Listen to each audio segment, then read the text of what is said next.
하나님 나라의 백성인 하백 여러분, 하백 성경 아카데미에 오신 것을 환영합니다.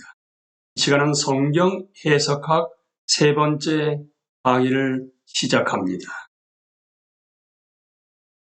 우리는 지금까지 성경은 어떤 책일까에 대해서 성경에 대한 개관, 존재 이유, 기본 줄거리, 성경의 역할, 성경의 연대에 이어서 이 시간은 성경은 어떤 책일까지 마지막인 성경의 구성과 장절에 대해서 함께 생각을 나누겠습니다. 성경은 어떻게 구성되어 있을까? 라는 질문에 대해서 성경에 포함되어 있는 책들은 우리가 알 수 있는 어떤 논리적인 순서로 배열되어 있는 것인가? 라는 질문을 해볼 필요가 있겠지요. 뿐만 아니라 분명히 장과 절의 구분이 처음부터 있었을 것으로 생각되지 않는데 언제쯤에 성경의 장과 절의 구분이 생겨난 것인가에 대한 답을 우리가 찾아 나서겠습니다. 구약 성경의 숫자와 순서에 대해서 우리는 먼저 알아보는데요. 첫 번째 언약 관계가 옛 언약으로서의 구약입니다. 이미 우리가 공부했던 것처럼 출애굽기 19장부터 31장에서 시내산에서 하나님과 유대 민족 사이에 체결된 약속, 옛 언약입니다. 보다 구체적으로 말씀드리게 되면 출애굽기 19장 5절에요. 개역 개정으로 읽어드리면 세계가 다 내게 속하였나니 너희가 내 말을 잘 듣고 내 언약을 지키면 너희는 모든 민족 중에서 내 소유가 되겠고. 그러니까 내 언약이란 단어가 나왔습니다. 하나님의 언약. 그런데 새 번역으로 읽어드리게 되면 이제 너희가 정말로 나의 말을 듣고 내가 세워준 언약을 지키면 너희는 모든 민족 가운데서 나의 보물이 될 것이다. 온 세상이 다 나의 것이다. 그러므로 너희는 내가 선택한 백성이 되고. 그러니까 개역개정에서는 내 언약으로 되어 있습니다마는 새 번역에서는 내가 세워준 언약입니다. 중요합니다. 하나님이 세워준 언약이지 인간들이 세운 언약이 아니라는 사실입니다. 그러니까 첫 번째 언약 관계를 구약으로 얘기하는데 출애굽기 19장 5절에 바로 하나님이 세워주신 언약이 바로 구약입니다. 누가복음 24장 44절에서 예수님은 부활하신 예수님이십니다. 또 이르시되 내가 너희와 함께 있을 때에 너희에게 말한 바 곧 모세의 율법과 선지자의 글과 시편의 나를 가리켜 기록된 모든 것이 이루어져야 하리라. 그러니까 예수님은 부활하신 예수님께서는 구약을 모세의 율법, 선지자의 글, 시편 이렇게 세 개가 합해진 걸로 말씀하시면서 예수 그리스도를 가리켜 기록된 모든 것이 이루어져야 하리라고 말씀하셨습니다.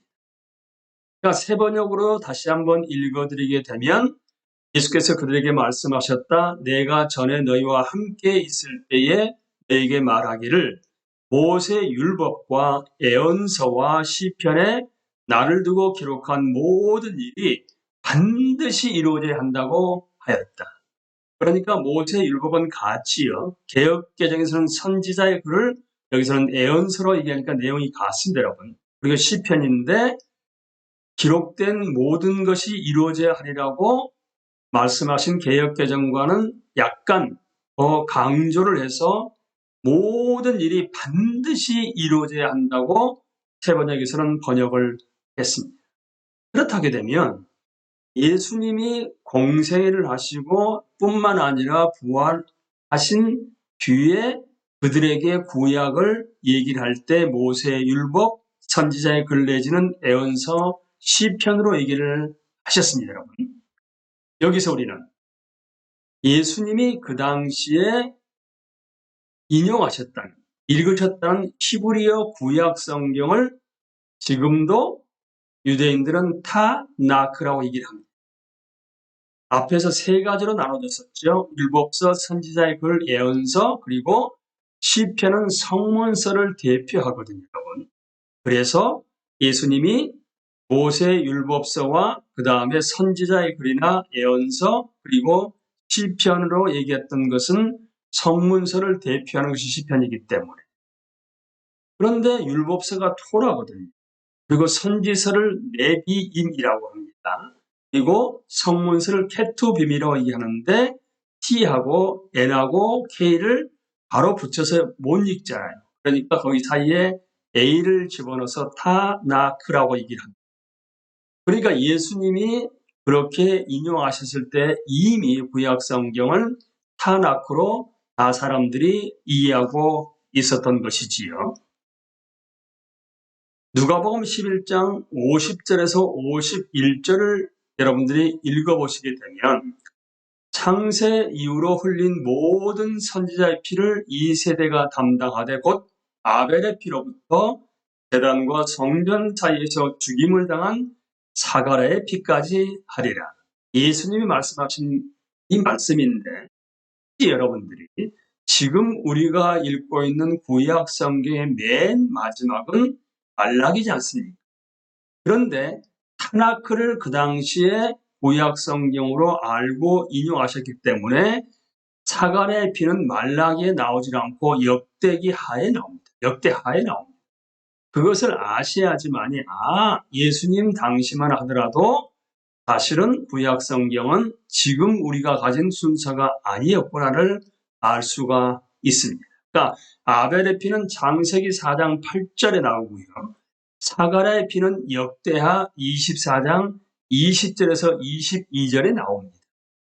그러니까 현대 유대교 회당을 여러분들이 방문하셔서 그곳에 있는 히브리 성경 한 권을 여러분들이 펼쳐본다 하시게 되면 분명 그 히브리 성경에는 우리 그리스도인들이 사용하는 구약 성경 같은 내용을 가지고 있긴 하지만 배열되는 순서가 사뭇 다르게 되어 있다는 것인데 사실은 그 당시에 예수님 공생의 당시의 구약 성경은 바로 모세의 율법, 그 다음에 여러분 선지자의 글 내지는 예언서 그리고 성문서인데 성문서의 대표가 시편이기 때문에 맨 마지막이 거기에 역대기였다는 것을 아신다 하게 되면 그 배열 순서가 다르구나를 파악할 수가 있습니다.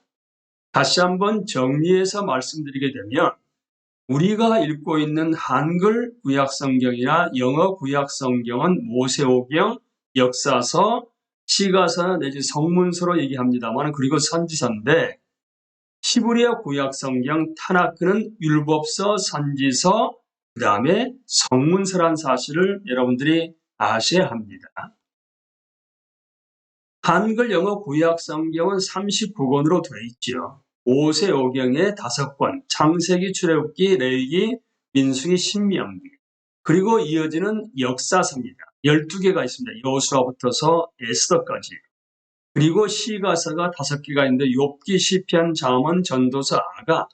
그리고 선지서가 대선지서, 소선지서로 나눠집니다만 17개가 있죠.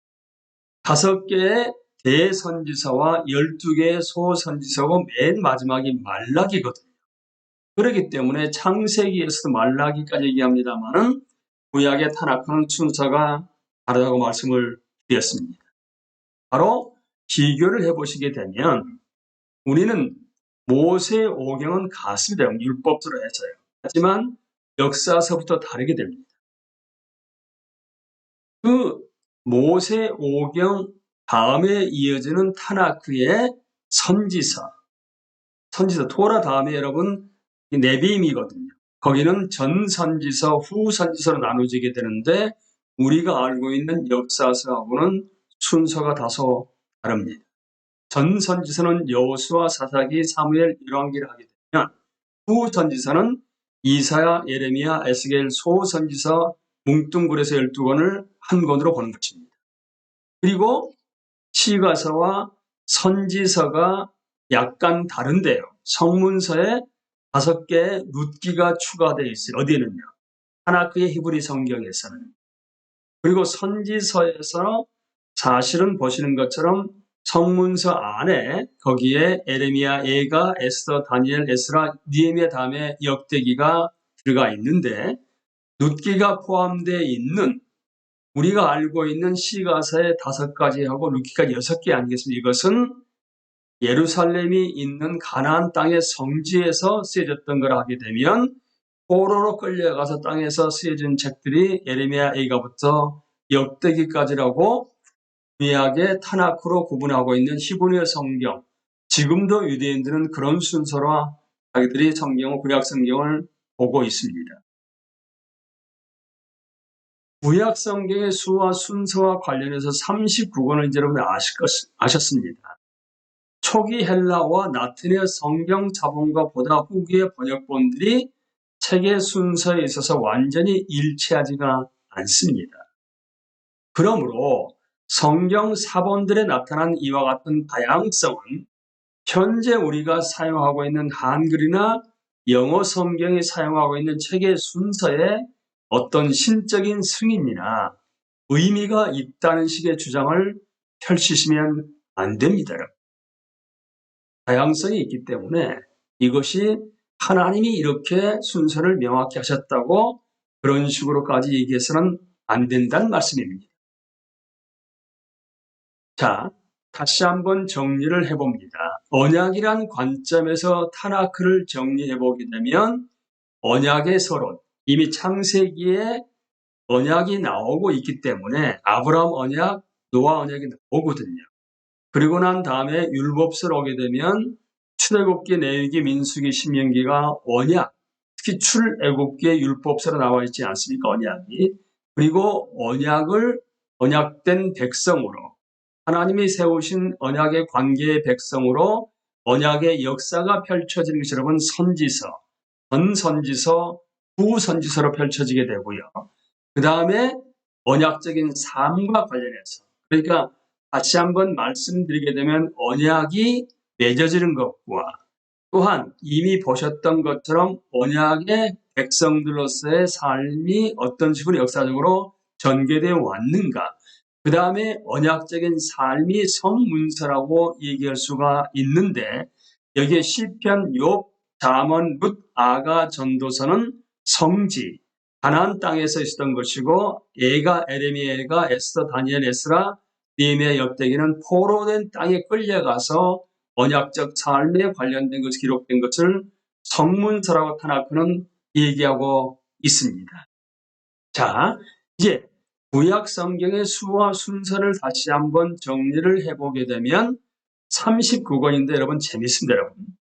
우측과 좌측, 좌측과 우측을 보게 되면 율법서 5권, 대선지서 5권, 그 다음에 좌측에 역사서 12권, 소선지서 12권 하게 되면 더하게 되면 17권이죠. 좌측에, 우측에 17권이죠. 그리고 중간에 있는 부분이 지혜서, 성문서로 5개입니다. 그렇다게 되면 17, 17에서 34 플러스 5개면 39권이거든요. 이게 한글, 영어, 구약 성경의 구조라고 생각하시면 됩니다. 그러니까 수평적으로는 재밌게도 율법서 5권, 지혜서, 성문서 5권, 대선지서 5권, 그리고 대칭적으로 역사서 12권, 소선지서 12권 하게 되면 39권이고 순서가 어떻게 되는지는 대충 파악이 되셨겠지요. 정리를 다시 한번 해봅니다. 율법서 모세 오경은 창세기, 출애굽기, 레위기, 민수기, 신명기, 어떤 분은 외우기 쉽도록 창출, 내, 민신이라고 앞에 글자를 따서 외우기도 합니다.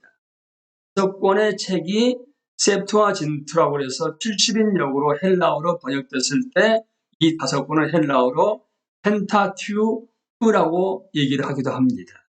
그러면 이 모세 오경의 내용을 압축해서 말씀드리게 되면 세상과 이스라엘 민족이 어떻게 기원하게 되었는지, 하나님께서 어떻게 이스라엘을 선택하시고 그들과 언약을 맺고 세우시고 그들에게 율법을 주시고 그들을 약속된 가나안 땅의 경계까지 인도하셨는지를 묘사하는 내용이 바로 모세오경 율법서의 핵심 내용입니다. 이어지는 역사서는 여호수아, 사사기, 룻기, 사무엘 상하, 열왕기 상하, 역대기 상하, 에스라, 느헤미야, 에스더. 이 12권의 책은 주로 역사적 내러티브, 우리말로 서사라고 얘기합니다. 역사적 내러티브를 통하여 하나님께서 이스라엘을 어떻게 다루어 오셨는지를 이야기해주고 있습니다. 그러니까 역사서는 역사적 내러티브를 통하여 하나님께서 이스라엘을 어떻게 다루어 오셨는지를 이야기합니다. 그리고 지혜서는 욥기, 시편, 잠언, 전도서가 내지는 성문서라고 얘기합니다만은 이 5권의 책은 잠언과 고대 지혜 문학 그리고 노래들을 담고 있습니다. 이어지는 대선지서는 이사야, 예레미야, 예가, 에스겔서, 다니엘서인데요. 이 5권의 책은 다른 선지서보다 중요하기 때문에 대선지서가 아니고 분량이 더 많다는 이유로 말미암아 대선지서라고 불립니다. 착각하시면 안 됩니다. 대선지서는 이유가 뭐냐 하게 되면 소선지서보다 분량이 많기 때문에 대선지서라고 하는 것입니다. 이 책들은 하나님의 대변자, 곧 선지자들을 통해 이스라엘에게 주신 하나님의 경고와 훈계 그리고 약속 즉 언약을 증언합니다. 잘못하게 되면 여러분들은 어떤 예언에 집중되어 있을 걸로 착각하기가 쉽거든요. 예언서 선지서 하게 되면 우리도 모르게 잘못된 선입관을 갖고 대할 수 있습니다만 그것이 결코 아닙니다. 하나님의 경고와 훈계 그리고 약속 언약을 증언하는 겁니다. 하나님 나라의 백성으로서 마땅히 살아야 할 삶을 살지 못하는 것에 대한 경고와 훈계 그리고 약속과 언약을 증언하는 것이 여러분 대선지서입니다. 호선지서, 호세아, 요엘, 아모스, 오바댜, 요나, 미가, 나훔, 하박국, 스바냐, 학개, 스가랴, 말라기 12권의 소선지서는 상대적으로 짧기 때문에 분량이 많지 않기 때문에 소선지서로 불립니다. 그런데 고대 유대 경전의사가 타나크에서 이 책들은 한 권의 책으로 취급되고 12권의 책이라고 명명되어 있죠. 우리는 12권의 책이요 12예언서라고 얘기합니다만은 타나크에서는 한 권의 책으로 묶음으로 취급합니다. 그 구약 성경의 약어를 우리가 성경을 읽거나 아니면 인용할 때 많이 그렇게 약어를 쓰고 있기 때문에 제가 빨간색으로 해놨습니다만은 여러분들은 여기에 약어에 대해서 익숙하실 필요가 있습니다. 여기서 우리가 하나 다른 부분들은 잘 아시겠습니다만 혹시나 해서 말씀드리게 되면 사사기는 시옷이 아니고 시옷이 아래 사 아래 시옷이 붙어 있습니다. 왜 그럴까요? 이사야를 보시게 되면 이사야를 사라 해놨고요. 그러니까 사사기하고 구분하기 위해서 사사기는 아래다 시옷 받침을 붙여놨습니다. 그 다음에 우리가 또 하나 헷갈리기 쉬운 부분이 에스라가 에자가 아니고 여러분 스자거든요. 그것은 분명히 여기서 확실하게 아셔야 되는 부분인데 에스더의 에자하고 에스라의 에자가 같기 때문에 두 개를 구분할 필요가 있어서 에스더는 에라 하게 되고 에스라는 스로 했습니다. 그런데 스로 갔을 경우에 또 하나 여러분들이 착각할 수 있는 부분 중에 하나가 뭐냐면 스바냐하고 스가라입니다. 스바냐는 여러분 똑같이 스자지 않습니까? 그렇기 때문에 스자로는 두 개가 겹쳐서 스바냐는 비읍을 붙여서 습 그리고 스가라는 비읍을 붙여서 스기라고 얘기합니다. 다시 한번 정리해드린다 하게 되면 다른 부분들은 다 앞에 있는 단어들을 따옵니다만 예를 들어서 이제 그렇지만 에스라의 스자하고 에스더의 에자가 겹치기 때문에 에스라는 스로 하게 되고 에스더는 에로 했다. 그리고 스바냐, 스가라도 스자라 똑같기 때문에 스바냐는 습, 그 다음에 스가라는 습으로 했다는 그 약어를 여러분들이 아시면 보다 나중에 구약 성경을 인용하고 할 때 보다 확실하게 얘기할 수가 있습니다. 자, 구약 성경에 관련해서 여러분 숫자와 그 다음에 순서가 어떻게 된 것인가에 대해서 함께 나눌 수가 있었는데, 한번 정리를 해드리게 되면 예수님이 공생의 당시의 성경은 구약 성경인데 히브리어 구약 성경으로 타나크라고 명명이 되는데 타는 토라입니다. 모세오경과 함께 그 다음에 네비임, 케투빔인데 순서가 네비임은 여러분 잘 아신 것처럼 선지서인데 선지자의 글로 아니면 예언서로 얘기할 때 그게 전 선지서, 후 선지서로 나누시게 되고요.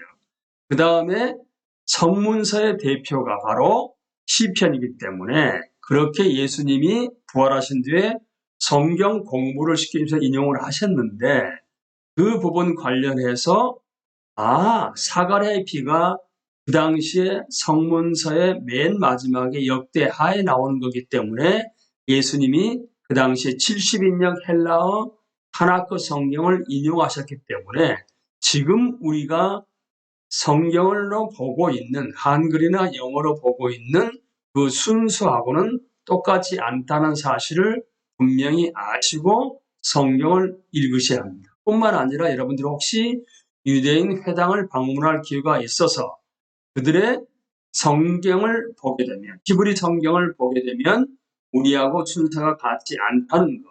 또 그걸 통해서 뭘 깨달을 수 있다고요? 순서가 어떤 성령의 영감에 의해서 되어 있다는 것은 아니기 때문에 너무 거기에 신적인 의미를 부여할 필요가 없다는 것도 다시 한번 일깨워 드립니다. 이제 구약에 관련해서 어떻게 구성되어 있고 39권이 어떤 식으로 순서가 되어 있는 걸 아셨다게 되면 이제 그런 전체적인 뼈대와 맥락하에서 구약을 읽어 나가시면서 하나님의 음성을 들을 수 있는 여러분과 제가 될 수 있게 되기를 예수 그리스도 이름으로 기도합니다. 감사합니다.